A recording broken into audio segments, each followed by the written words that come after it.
the new Smashy and Nicey. Who knew? Right, let's take a look at the weather. What do you think, Helen?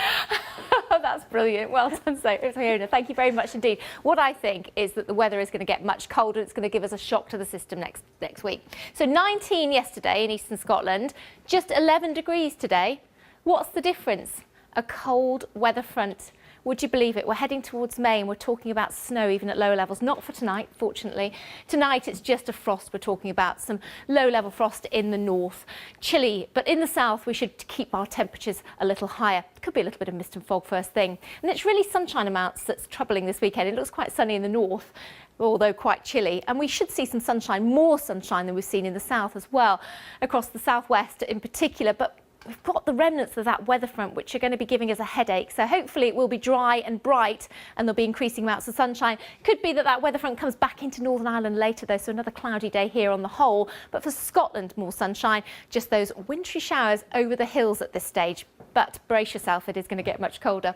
Again, not necessarily too much colder tomorrow night, not as cold as it was earlier this week, but again, Sunday morning dawns with a touch of ground frost in southern areas, which promises quite well for the marathon.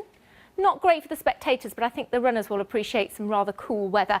If the cloud breaks, though, for the later runners, it will get quite warm into the afternoon, probably into the 15 or 16 mark. And there is more sunshine on offer, we think, on Sunday. But again, the north sees the onset of increasing wind and rain later on with low pressure approaching. But for most of us, high pressure this weekend is giving us some dry weather. But here comes that shock I talked about. As that low pressure moves away and the cold weather front comes southwards, we get a blast of Arctic air.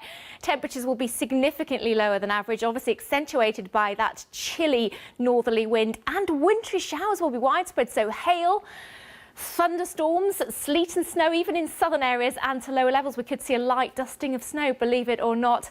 And it's nearly the end of May. But just to reiterate, not this weekend. This weekend looks a little bit cooler, but there should be a lot of dry weather with some sunny spells as well. Not bad for running, Fiona. Well, we'll enjoy it while it lasts, Helen. Thank you. And that's all from the BBC News at 6.